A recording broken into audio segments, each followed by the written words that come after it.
Good morning, student. Now the second part of the chapter, the Silk Road. Now I'm explaining you till Tibet, that is on page number 76. Those bushy creatures were blacker than the normal black color, who wore a bright red collar and then backed angrily at them with the big jaws. Those dogs were fearless and were running towards the car, causing Tencent to apply brakes and change direction suddenly. The dog ran after them for 100 meters more and then stopped to watch them go away. These Tibetan mastiffs became popular in China's royal court as hunting dogs. They were brought along the Silk Road as tribute in ancient times from Tibet. As they passed the area with bushy Tibetan dogs, they started witnessing snow-capped mountains. They entered the valley, which was covered with wide river with white and shiny in the sun. The track was moving along the river bank as they gained height and the valley was closing towards them. Now the turn till levered. The driver was driving in the third gear while the turns were sharper and the ride got bumper. Then they moved away from the road which ran along the icy river. It had a sharp slopes and big rocks coated with thick, sticky orange lichen. Below the rock were chunks of snow. The protagonist felt a pressure on his ears. He held his nose and snorted in order to clear them. A sharp turn came again and Teston stopped the car and jumped out from his seat. David too did the same. He exclaimed snow in his excitement. A long track of snow was in front of them, which about 15 meters long, before it diminished and more normal dirty tracks appeared again. The snow was on the both sides of them. It was difficult to move the vehicle in that condition. The protagonist joined Daniel as Teston tried to move smoothly over the snowy surface by stamping his foot on the surface. The protagonist saw his wristwatch. They were 5,210 meters above the sea level. Now, the snow till page number 77 drifted. Page number 77 drifted.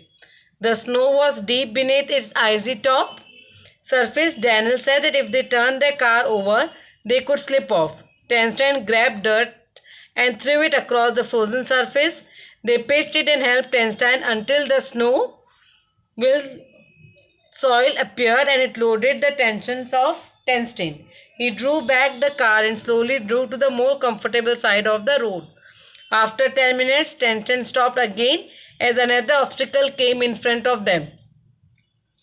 They drove around the snowy tracks which was steep and filled with rocks. He further drove from the hairpin band, moving on the higher side where the snow was still there. Now from eye check till smoking. The protagonist checked his watch again while he was climbing the mountain in the bright sunlight. They moved up to 5,400 meters height and his head began to pulsate again. He had a few sips of water from his bottle which helped him to climb the slope. They reached 5,515 meters and a large pile of stone was decorated with white silk scarves and some dirty prayer flags.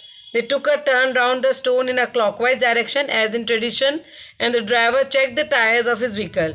He stopped at the petrol tank and unscrewed its top, which made a loud hiss noise as the pressure was making the fuel expand. The driver told him maybe it's a dangerous but told him not to smoke around there.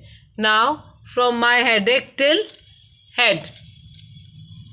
My headache till head. His headache cleared as they descended down to slope. It was 2 o'clock when they stopped for a lunch at a long canvas tent beside the dry salt lake. They had hot noodles. The plateau was disfigured and the lake was filled with salty water and thatched roof covered with snow. It had a trace of extended Tentis Ocean which used to border Tibet before the collision of the continent. Few men were working there with pickaxes and shovels. They were wearing sunglasses to minimize the glare coming from blurred truck loaded with a pile of salt encrusted boots and long shipped cone. By the late afternoon, they reached Haw Town and back to the east-west highway, which was an old route from Leas to Kashmir. Daniel found a ride as he was on his way back to Lhasa. Both of them bid him farewell. As tire repair shop, their car suffered 2 punctures on the way from the Salt Lake, so Tenston was eager to get them fixed.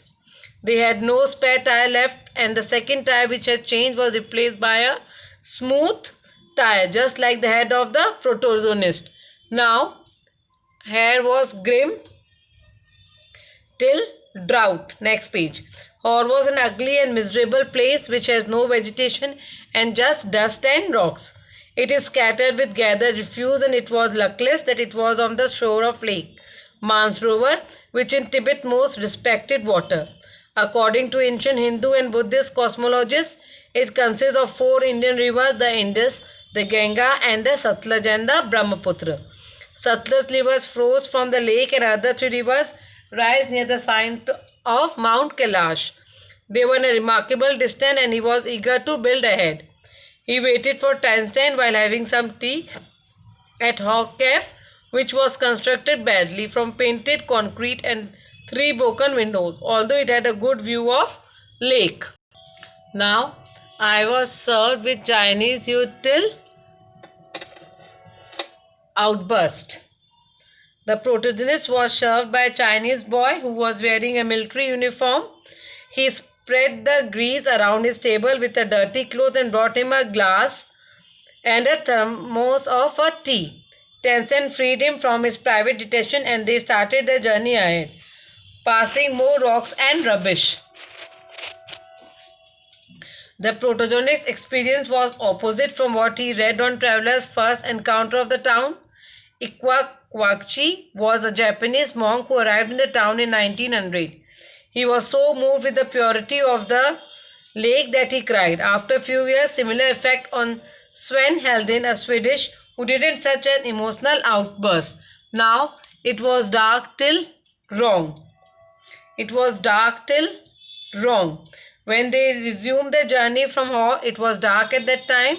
After 10:30 p.m., they decided to stay in guest house in Derchin, which turned out to be a difficult night for him.